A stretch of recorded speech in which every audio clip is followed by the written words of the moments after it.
Ang hisgotanan mahitungod sa believers o ang mga magtotoo nga may 8 kabutang.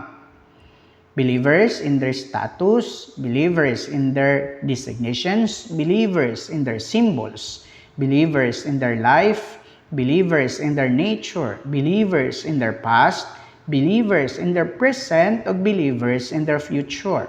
Humana nato na hisgote ang unang butang nga mao ang believers in their status.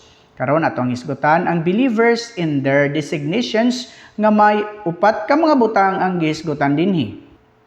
Una, a disciples. Sumala sa Matthew 5:1. Unsa man ang mga disciples? Number 1, those who follow Christ. Sumala sa Mark 1:15 ug Matthew 4:17. Ikaduha, those who learn of Christ. Sumala sa Matthew 11:29. Ikaduha, believers.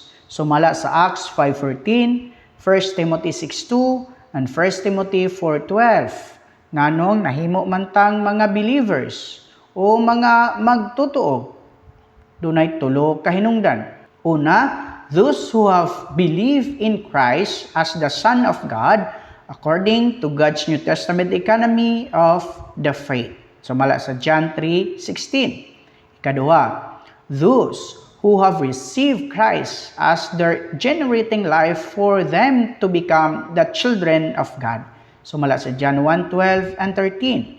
Lastly, ang ikatulo, those who have believed into Christ as the Son of God to have an organic union with Him. Sumala sa John 3:36, 15 to 16 and 18. Ikatulo, gitawag tag saints, mga balaan. Sumala sa Acts 9:13 and 32. Nganong nahimo man tang mga saints or mga balaan sa 4 ka hinungdan. Those who have been separated and made holy unto God. Sumala sa 1 Corinthians 1:2. We are in Christ. Sumala sa 1 Corinthians 1:2. By Christ with His redeeming blood positionally. Sumala sa Hebrews 13:12. Lastly, by the Holy Spirit with God's holy nature dispositionally. Sumala sa Matthew 23:17 and 19. Katapusan, ang designations o ang tawag nga ni kanato gitawag tag Christians o mga Kristohanon. Dunay rason niini nga 3 ka butang. Those who bear a strong testimony for Christ that makes them distinct and peculiar in the eyes of the unbelievers. Sumala sa Acts 11:26. Those who are adherents of Christ, bearing His reproach. Sumala sa 1 Peter 4:16. O ikatulo, those who are men of Christ, who are one with Christ, not only belonging to Him, but also having His life and nature in an organic union with Him, and who are living by Him, even living Him and in their daily life. Sumala sa 1 Corinthians 6:17.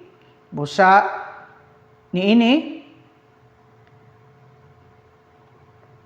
mao ni ang ikaduhang hisgutanan may tungod sa believers o mga magtotoo in their designations nga may 4 ka butang. We are disciples, tinun-an, believers, magtotoo, saints, balaan, o Christians, mga Kristohanon. Daygon ang atong Ginoo.